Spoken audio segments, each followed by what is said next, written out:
Covid variant जो Omicron आया है, ये भी इम्यूनिटी कम करता है। तो इम्यूनिटी कम करने की वजह से ये ब्लैक फंगस होता है। ओमिक्रॉन के बाद भी ये ब्लैक फंगस के केस आ रहे हैं।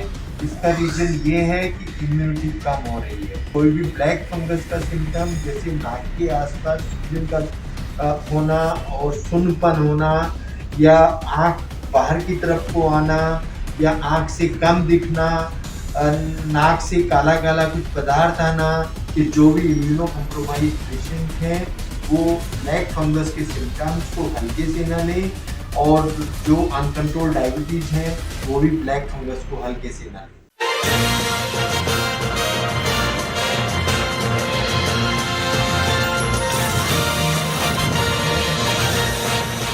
नमस्कार, मैं हूं जितेंद्र गौतम और आप देख रहे हैं TNT इंडिया। उत्तर प्रदेश में जिस तरह से लगातार ओमिक्रॉन के मामले बढ़ते जा रहे हैं वह बेहद ही ज़्यादा चिंताजनक है।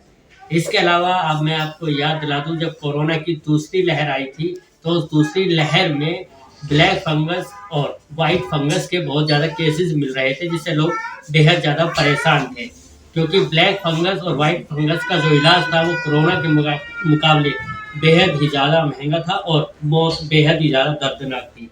अब ऐसे में जब ओमिक्रॉन लगातार बढ़ता जा रहा है, एक बार फिर ब्लैक फंगस सामने आ रहे हैं। हमारे साथ डॉक्टर BP त्यागी जी मौजूद हैं। इनसे हम जानेंगे कि किस तरह से ये स्टडी कर रहे हैं और इनको किस तरह के केसेस अभी तक मिले हैं। जी डॉक्टर साहब, आपसे जानना चाहेंगे ब्लैक फंगस के केस अब किस तरह से आ रहे हैं। वो देखिए, क्योंकि ये कोविड वेरिएंट जो ओमिक्रॉन आया है, ये भी इम्यूनिटी कम करता है। तो इम्यूनिटी कम करने की वजह से ये ब्लैक फंगस होता है। जो हमारा सेकेंड वेव में आया था वो कोविड, उससे भी इम्यूनिटी कम हुआ था, और फिर उसके 4 हफ्ते के बाद ही ये ब्लैक फंगस आना शुरू हो गया था। अभी इसको भी 4 ही हफ्ते होने को जा रहा है इस सर्च को। मुंबई में वोखार हॉस्पिटल में एक ब्लैक फंगस का केस आया है। एक हमारे पास केस आया है वो जिसको हमने ऑपरेट किया है और उसके ऊपर के दोनों जबड़े निकाले हैं। उसका नाम सतपति है और वो दिल्ली के रहने वाले हैं। तो ओमिक्रॉन के बाद भी ये ब्लैक फंगस के केस आ रहे हैं। इसका रीजन ये है कि इम्यूनिटी कम हो रही है।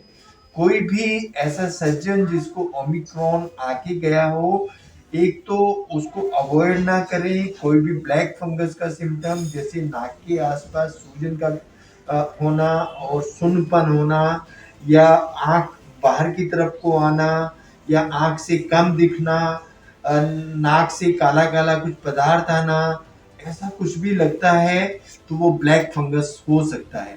और ओमिक्रॉन के बाद भी हेल्थ एक्सपर्ट ये उम्मीद रखते हैं कि शायद जो डायबिटिक पेशेंट हैं या इम्यूनो कॉम्प्रोमाइज पेशेंट हैं, इम्यूनो कॉम्प्रोमाइज का मतलब जिनको कैंसर है, जो गुर्दे के मरीज हैं, या और कोई उनको इस तरह की बीमारियां हैं जिससे इम्यूनिटी कम होती है, ऐसे में ब्लैक फंगस आ सकता है। तो ध्यान में रखने वाली बात ये है कि जो भी इम्यूनो कॉम्प्रोमाइज पेशेंट हैं वो ब्लैक फंगस के सिम्टम्स को हल्के से ना लें, और जो अनकंट्रोल डायबिटीज हैं वो भी ब्लैक फंगस को हल्के से ना लें। सर, आपने बताया कि किस तरह के सिस्टम्स हैं। अगर इससे बचना हो, अगर किसी को ब्लैक फंगस के चांसेस लग रहे हो, तो शुरुआत में क्या करें जिससे ब्लैक फंगस से छुटकारा मिल जाए? उसमें क्या होगा, अगर ब्लैक फंगस हमें हो रहा है और हम इम्यूनो कॉम्प्रोमाइज्ड हैं, मैं डायबिटिक हूँ, मैं कैंसर का पेशेंट हूँ, या मैं गुर्दे का मरीज हूँ, या अभी मेरा कोई ट्रांसप्लांट हुआ है किसी ऑर्गन का, तो मुझे इन चीज़ों का ध्यान रखना है कि मेरी नाक बंद तो नहीं है, नाक के आसपास सुनपन तो नहीं है, आँख में कुछ ऐसा तो नहीं लग रहा है कि लाली आ गई है, या कुछ मुझे विजन में फर्क लग रहा है। ये इनिशियल सिम्टम है। जो बाद वाले सिम्टम होते हैं वो एक परसिस्टेंट हेडेक बना रहता है, आँख से दिखना बंद हो जाता है, और नाक के अंदर अगर हम दूरबीन से देखें तो काला काला पदार्थ नजर आता है, उसको हम म्यूकरमाइकोसिस बोलते हैं।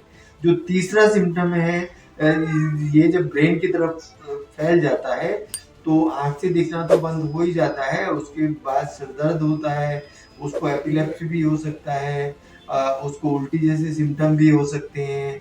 तो ये हमें 3-4 चीज़ों का ध्यान रखना है। अगर कोई ऐसा सिम्टम नज़र आता है तो इमीडिएटली हमें ईएनटी स्पेशलिस्ट से मिलना चाहिए और अपनी डायग्नोसिस करानी चाहिए।